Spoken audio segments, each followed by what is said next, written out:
La victoire est proche. Lewis Hamilton est en tête, serein, à quelques secondes d'un 8e titre mondial, un record absolu dans l'histoire du sport.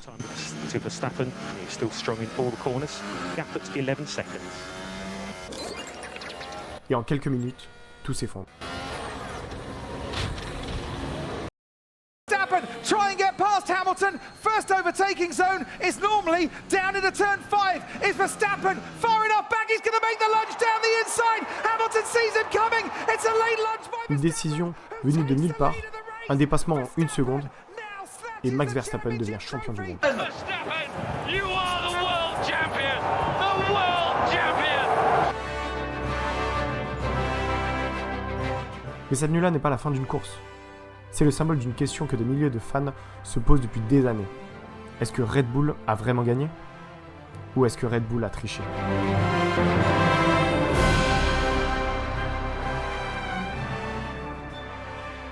Pour comprendre si Red Bull a triché, il faut d'abord comprendre d'où ils viennent. Parce que leur histoire, elle est improbable. Des années 2000 à 2004, la Formula One a un roi. Il s'appelle Michael Schumacher. Ferrari vient d'enchaîner 5 titres mondiaux consécutifs. Le sport est verrouillé, personne ne peut les battre. Et c'est là qu'un fabricant autrichien de boissons énergétiques fait quelque chose d'insensé. Il rachète une écurie d'F1, l'écurie Jaguar, pour $1 symbolique. Oui, $1. Tout le monde se moquait d'eux. Une marque de soda en F1 ? Impossible, ridicule. Une erreur marketing qui va leur coûter cher. Sauf que Red Bull fait quelque chose que personne n'attend. Il recrute les meilleurs.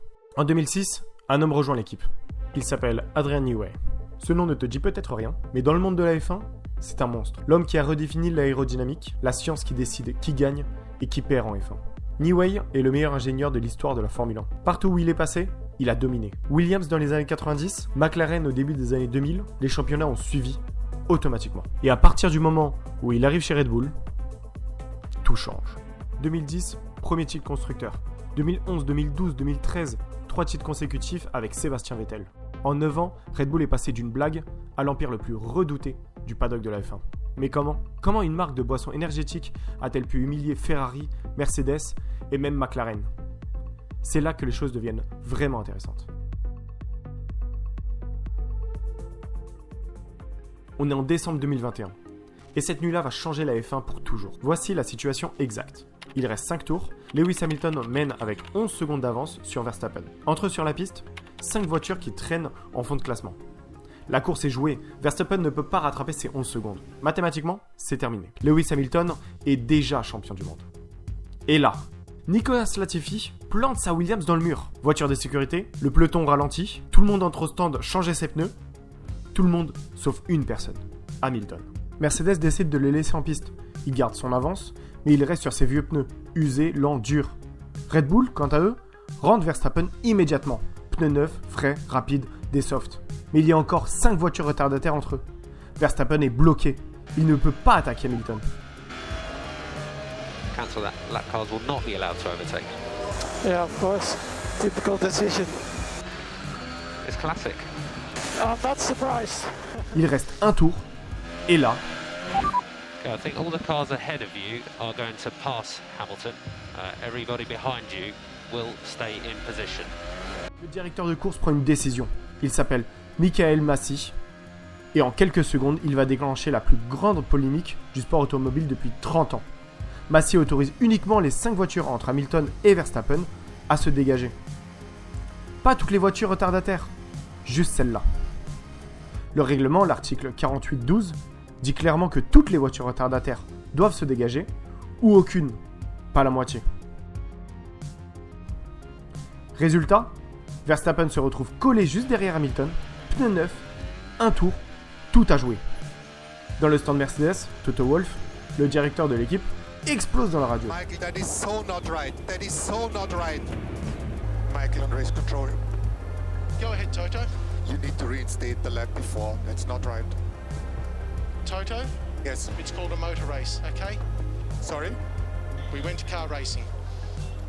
What did you say? We went to car racing. That's how it's all headed. Un tour plus tard, Verstappen dépasse Hamilton dans la chicane. Is normally down into turn 5. Is Verstappen far enough back? He's going to make the lunge down the inside. Hamilton sees it coming. It's a late lunge by Verstappen, who takes the lead of the race. Verstappen now slapping snatches the championship trophy from Lewis Hamilton. Champion du monde.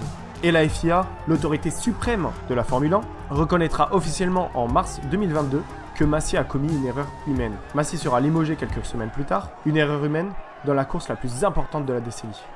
Pratique.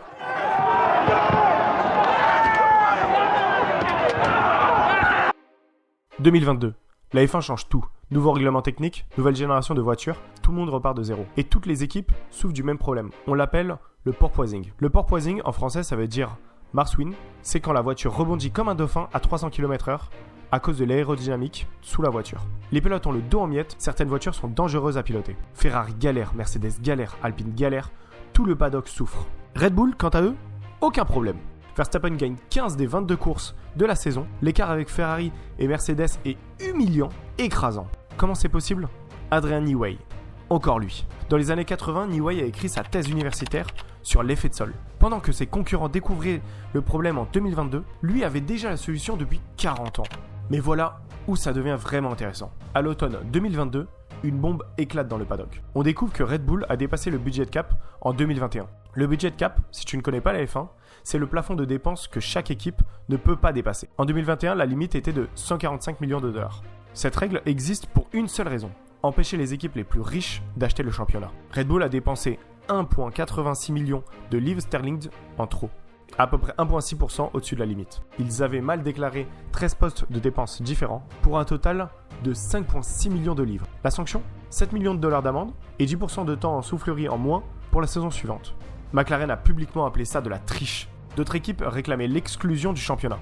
La question que tout le monde se pose depuis, est-ce que cet argent dépensé illégalement en 2021 a financé le développement de la RB18, la voiture qui allait les propulser vers la domination totale en 2022 ? Alors, on fait le bilan. Dossier à charge, 3 arguments. 1. Abu Dhabi 2021. Les règles n'ont pas été respectées, la FIA l'a elle-même reconnu. Officiellement, c'est une erreur humaine. Mais dans la course la plus tendue de la décennie, cette erreur profite exactement à Red Bull. Coïncidence ? 2. Le budget cap. Red Bull dépensait plus que ce que le règlement autorisait, pendant que leurs concurrents respectaient les règles à l'euro près. Et cet argent en trop, personne ne peut prouver exactement où il est allé. 3. La sanction. 7 millions d'euros d'amende pour une équipe qui génère des centaines de millions de revenus par an. Pour donner un ordre d'idée, c'est comme coller une contravention de stationnement à un milliardaire. Aucune utilité. Maintenant, l'autre vision. Adrian Newey est tout simplement le meilleur designer de l'histoire de la F1. Pas depuis 10 ans, depuis 30 ans. Il a dominé avec Williams, avec McLaren et maintenant avec Red Bull. Cette domination s'explique par un génie humain, pas par la triche. C'est l'argument le plus solide de Red Bull et il lui faut accorder du crédit. Sur le budget cap, la FIA elle-même a dit qu'il n'y avait aucune mauvaise foi, aucune dissimulation délibérée. C'était la toute première année de ce règlement ultra complexe et d'autres équipes ont également eu des problèmes de compliance cette année-là.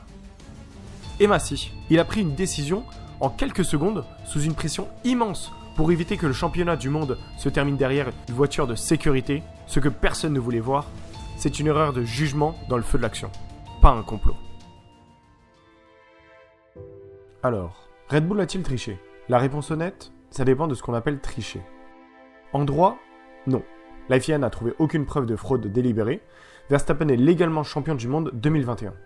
Moralement, Red Bull a dépassé un plafond budgétaire qui existait précisément pour égaliser les chances.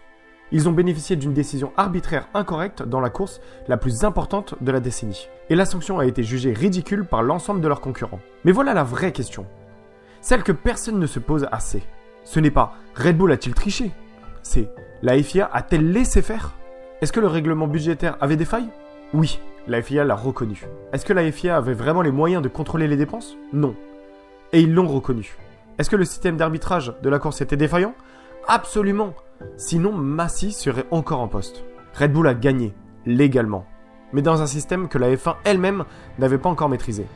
Et ça mérite qu'on en parle. Selon vous, Verstappen mérite-t-il ce titre ?